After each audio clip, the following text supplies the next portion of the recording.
From the banks of the Colorado River in Lake Mead to the homes and businesses in Southern Nevada, welcome to Water Smarts, the podcast pumping from the heart of Las Vegas, where we engage with the experts who keep the water flowing throughout Southern Nevada. I'm Bronson Mack. And I'm Crystal Zelke. From how we treat it, deliver it, use it, protect it, and conserve it, the Water Smarts podcast is all about water in Southern Nevada. We hope to make you a little smarter about the one thing that keeps us all connected: water. Hey, Crystal, how are you today? I'm good, Bronson. Hey, you know what? Yesterday, I went into the office, still only going in a couple days a week right now. I could not believe the traffic. On my way home, it felt like pre-pandemic times. So I think Las Vegas is on the comeback, or it has come back. It's busy out there, and there's a lot going on between construction projects and we opened a casino or two during the pandemic. It's busy again.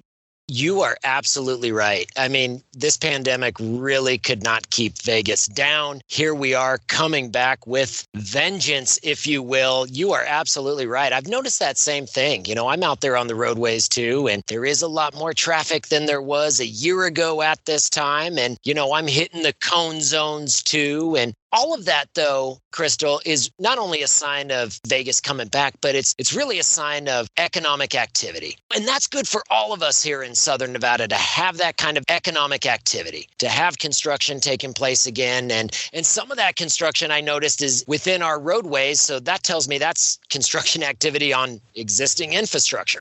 Right. And what some people might not realize is the work that we're doing too. And that's just because you don't see a lot of our facilities. And the reason is a lot of it's underground. Yeah, you are absolutely right. If we could pull up the asphalt and show Southern Nevada what it takes to move water throughout this community, and all of the pipes and the pumps and the valves and the hydrants and all of those things that are necessary in order to deliver reliable water supplies, it would really give a much greater appreciation for what it takes to not only move water, but all of the other utilities throughout Southern Nevada. So I appreciate the fact that you brought that up, because today here on the Water Smarts podcast, we're going to be talking about one of the major infrastructure projects that the Southern Nevada Water Authority is starting to work on in order to ensure reliable water supplies for all Southern Nevadans. And here on the Water Smarts podcast, we have Doa Ross, the Deputy General Manager of Engineering, and Adriana Ventimiglia, Senior Program Engineer for SNWA. Doa and Adriana, welcome to the Water Smarts podcast.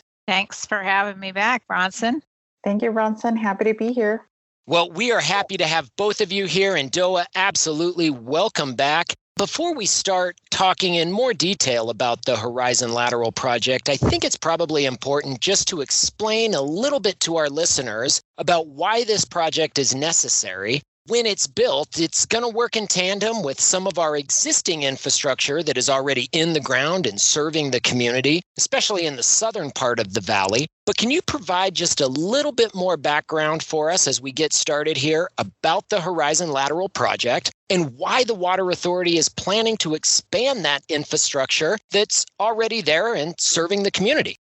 Sure. And it's an excellent question, Bronson. I appreciate you asking it.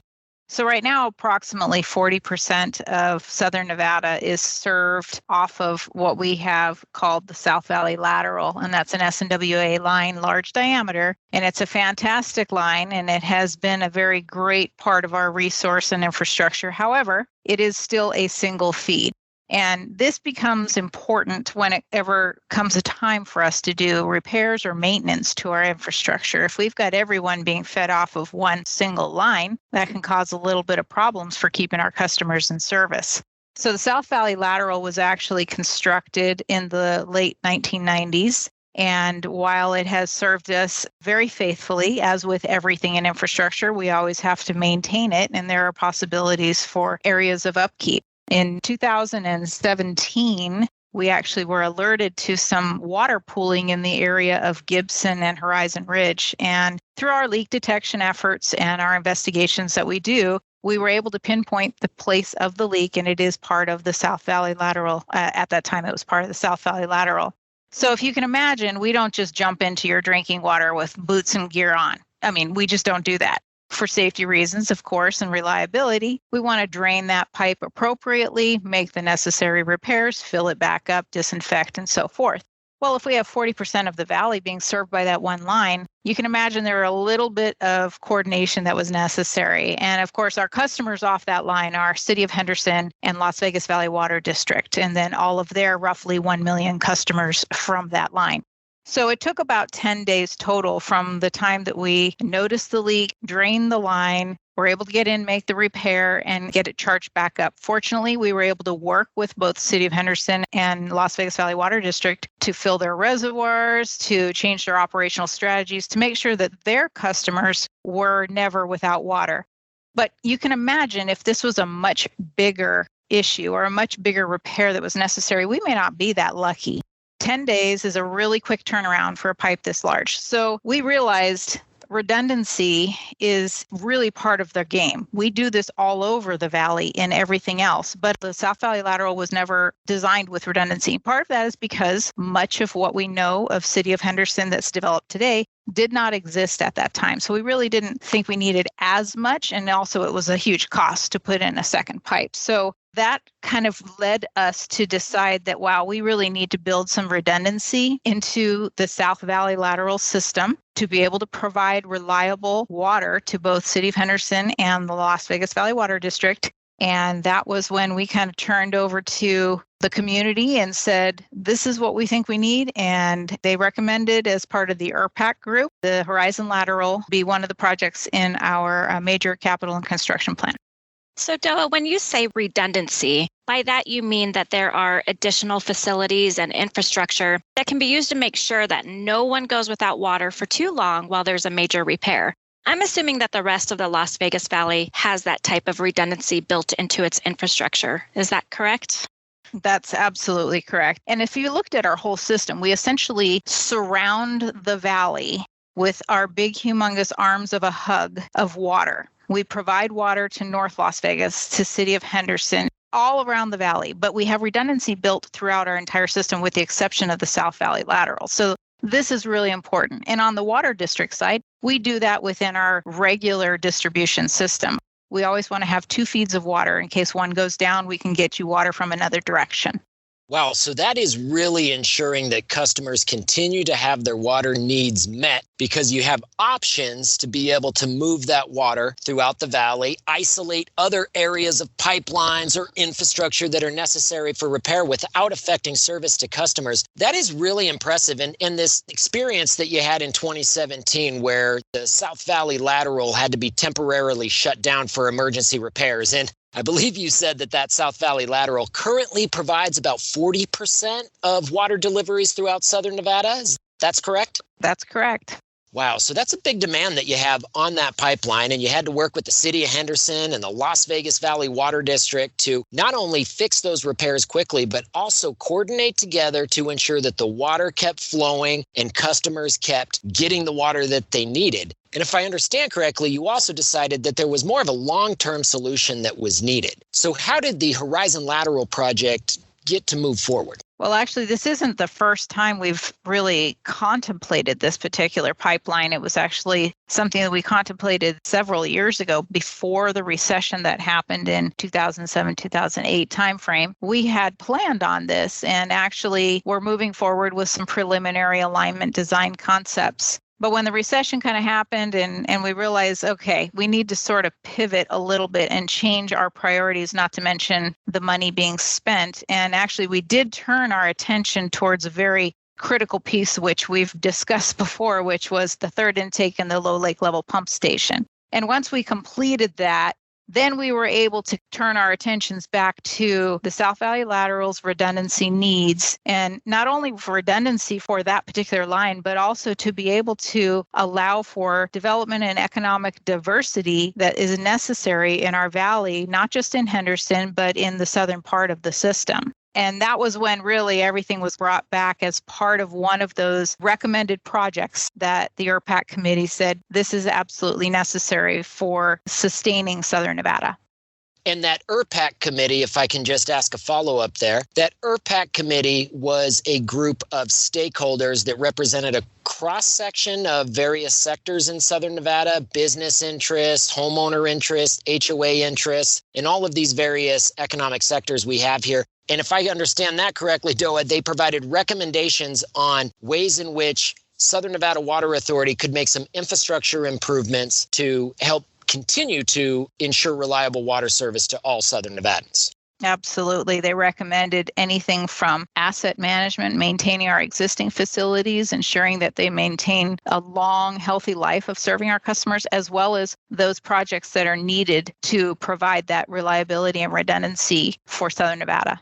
So, Adriana, you're super close to the details of this project because you're the lead engineer on the project. Can you explain what the new Horizon Lateral project will include? Sure. Well, Crystal, the Horizon Lateral project includes about 30 miles of large diameter pipeline ranging from 42 inches to 120 inches.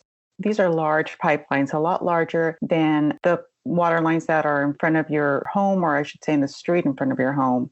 Along with the large pipelines, we're also going to construct 2 large pumping stations, one at our River Mountains water treatment facility and another pumping station, and we call it inline because it's going to be along the alignment. Along with the pumping stations, we plan to have a 40 million gallon concrete reservoir for water storage and about 7 to 8 miles of underground tunneling.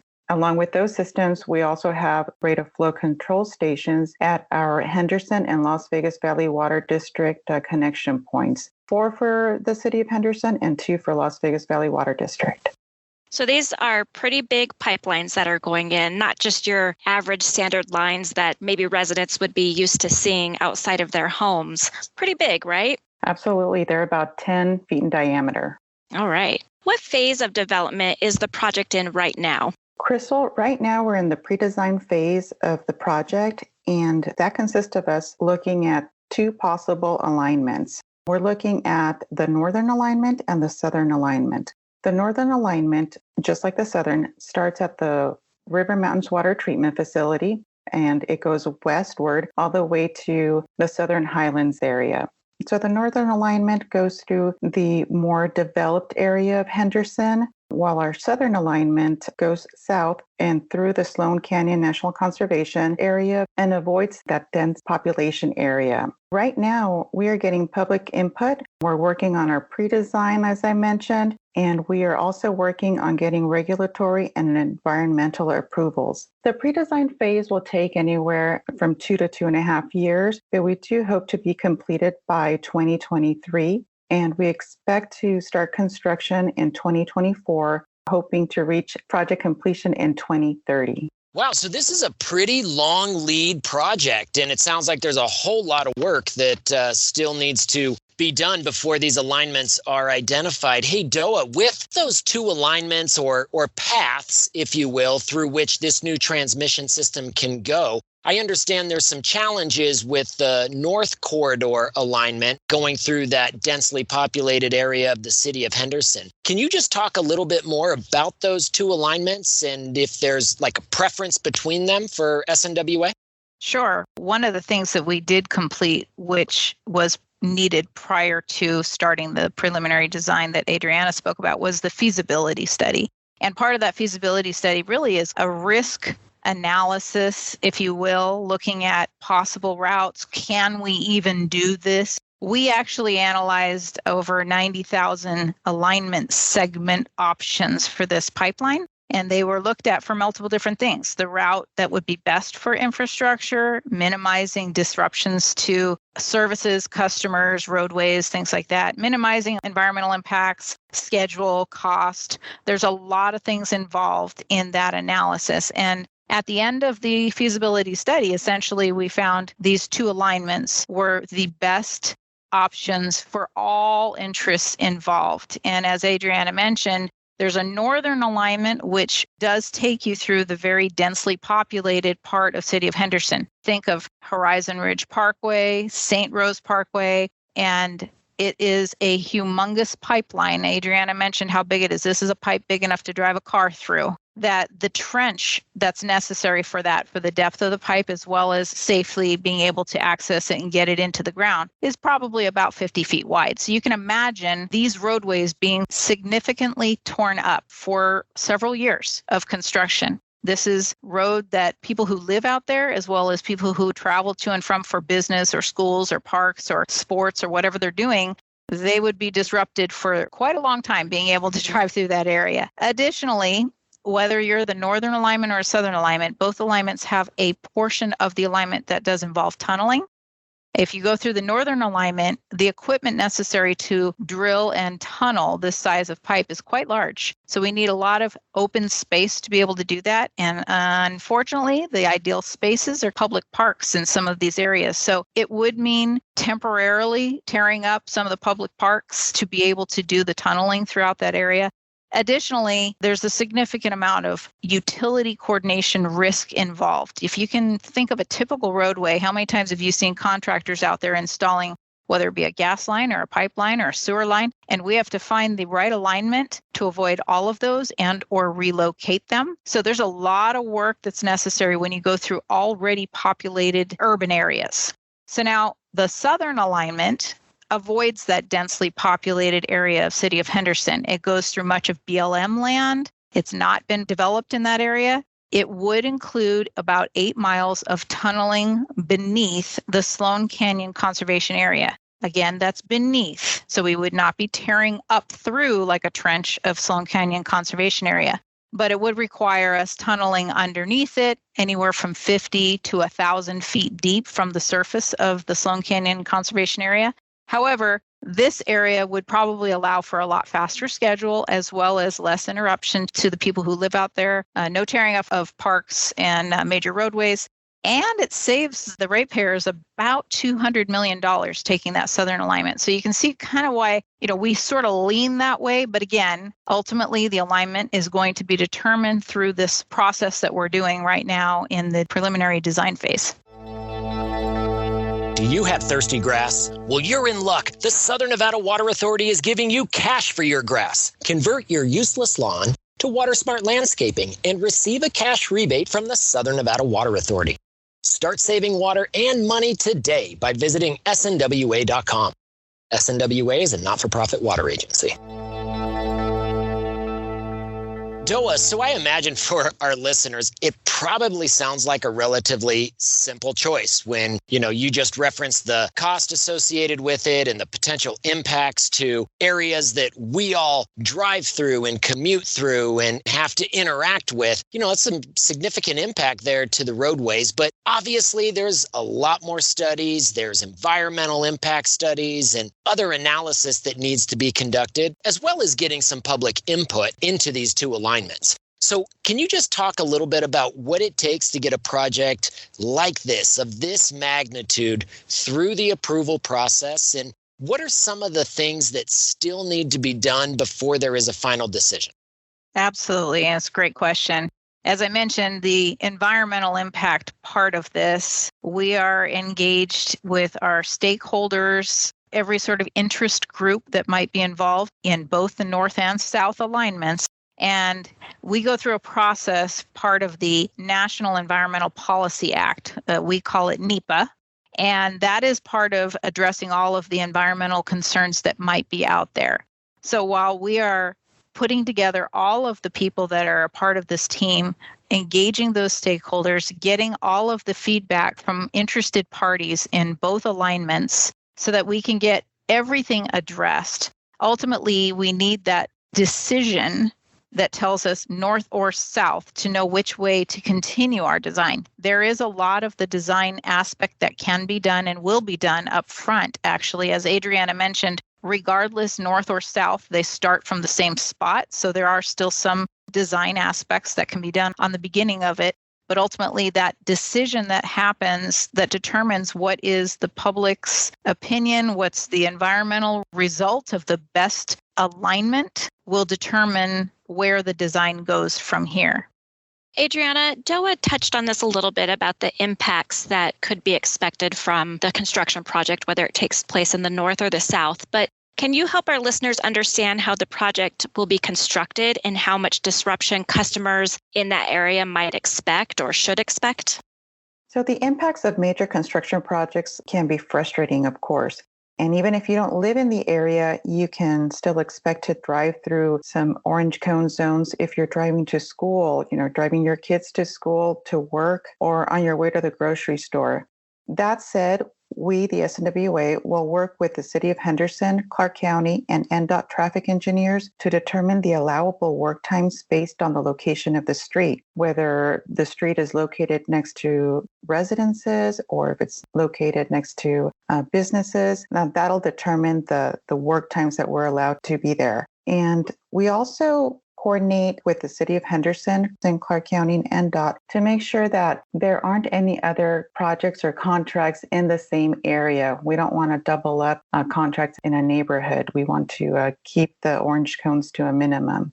But commuters can see lane reductions ranging anywhere from 1 to 3 driving lanes to accommodate the large work area needed for the trench, the pipeline segments, material, as well as associated construction equipment. And know that the trenches we're putting the pipeline in are protected by Jersey rail. And at night, when we're not actively working on them, they are covered with trench plates to keep the area safe. Along with some traffic impacts, we also have some scheduled water outages. And this occurs when we're connecting our new infrastructure, our new pipelines to existing infrastructure.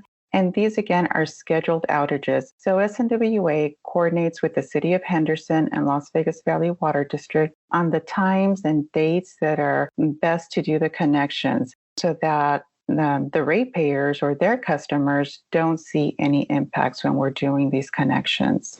All that, yes, there is some discomfort on driving or seeing construction along your roads. But when the project is completed, the Horizon Lateral will provide the redundancy needed to ensure reliable water delivery to about 1 million people in the Las Vegas Valley. And it also provides infrastructure capacity to meet the community's current and future water needs, and it'll create jobs. So the benefits are multifaceted.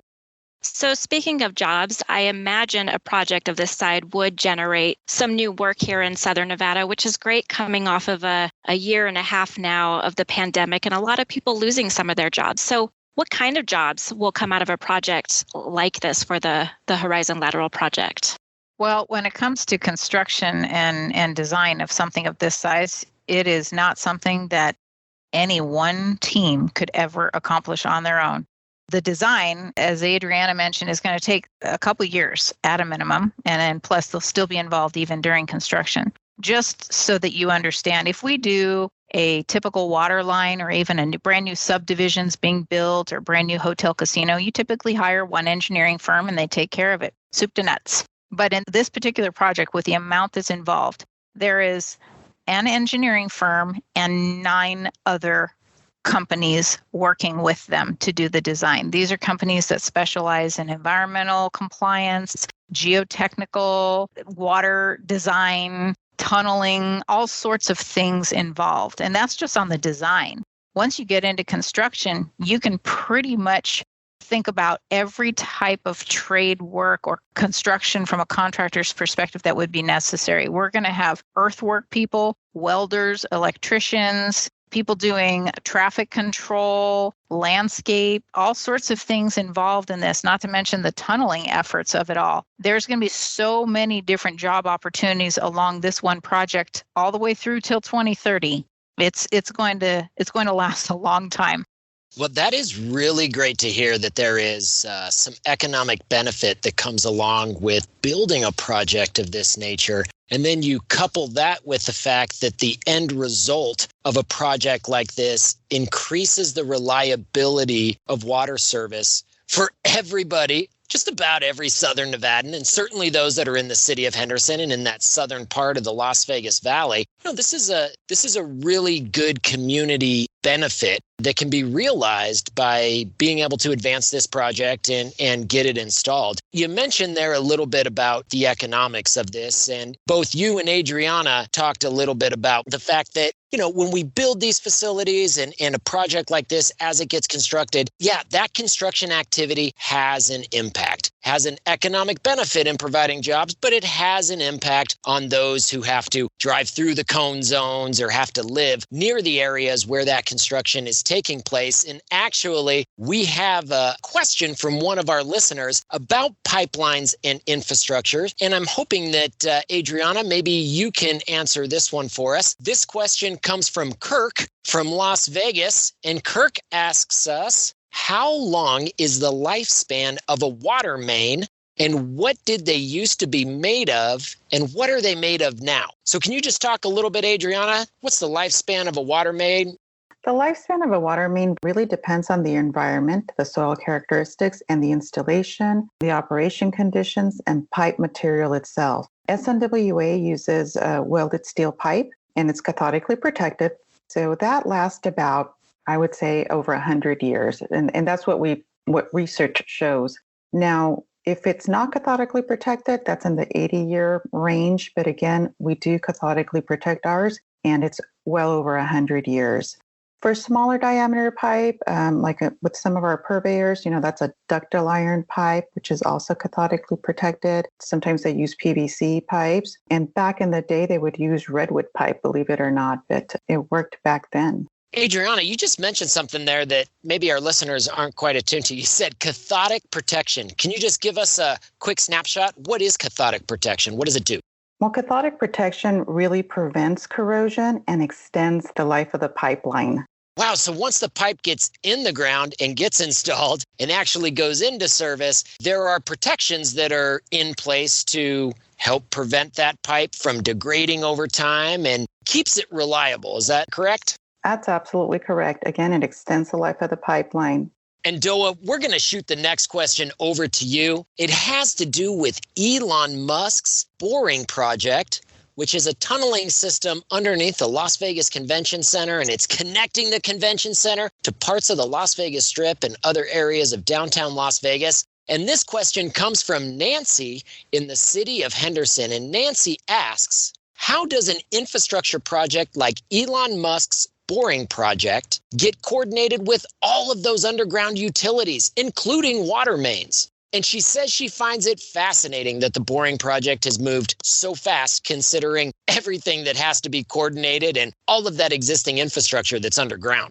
Sure. Actually, this is a fantastic question because it does sort of tie back to this whole Horizon Lateral discussion, and I'll bring that in a second. So the boring project, first of all, the reason why they're able to move so fast is because they tunnel at a depth way below all the utilities. So they first do a lot of investigation. They pothole, which is a very tiny opening in the soil, and they pull out dirt so they can see where the top of a certain utility is without digging to hit it.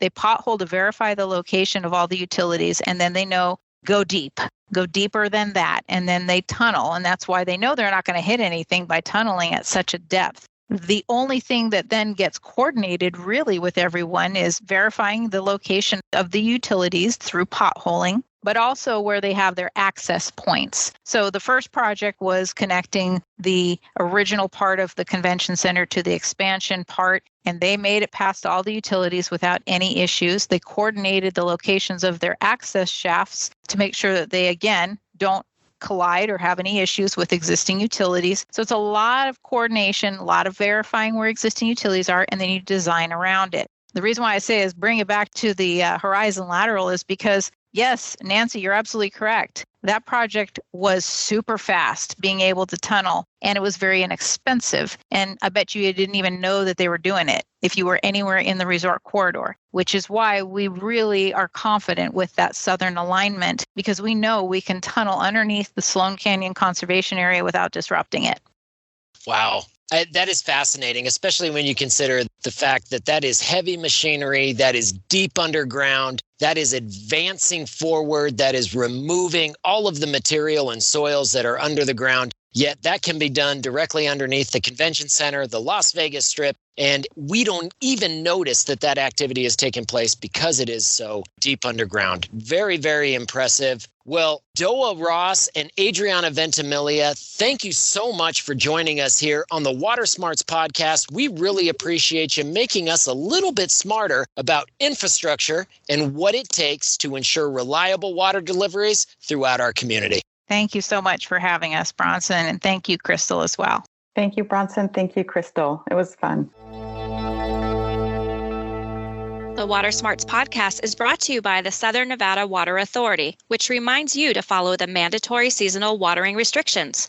You can find your assigned watering days on snwa.com. The watering seasons change 4 times a year. We get it. You're busy. Maybe you forget to change your irrigation clock. But following the seasonal watering restrictions is one of the most important ways you can help conserve water and protect our limited water supply. SNWA can help you remember to change your sprinkler clock. Text the word CONSERVE to 85357. That's CONSERVE to 85357. And when the season changes, you'll get a text reminder so that you can go out there to the garage and change that sprinkler clock. To avoid water waste fees, make sure you're watering only on your assigned watering day.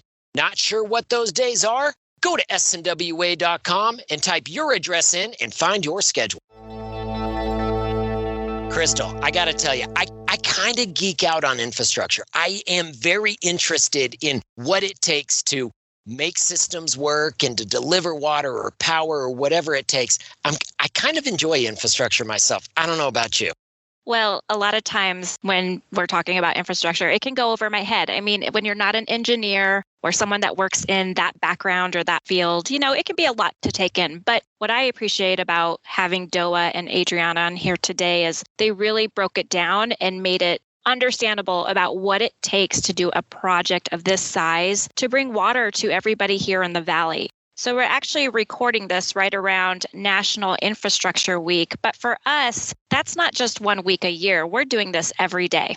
You are absolutely right. I mean, you consider the fact that there are pipelines throughout this community, pumps, and everything that it takes to deliver water, and the investment that is made on the Southern Nevada Water Authority side to ensure that that water infrastructure remains reliable and continues to meet the needs of this community so that every time you turn on the tap, we meet the demand. That is a considerable amount of responsibility, and I think we all appreciate the fact that our water infrastructure here is reliable, and it's because of people like Doa and Adriana that help make that happen. Thank you so much for joining us here on the Water Smarts podcast. We hope you have gotten a little bit smarter about what it takes to deliver water throughout our community.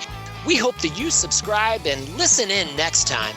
You can send us questions if you got them. We'll take them. Send us an email at watersmarts@snwa.com or visit the SNWA website and go ahead and reach us on our contact page. We'll make sure to get back to you with an answer, and we might even read your question on the air.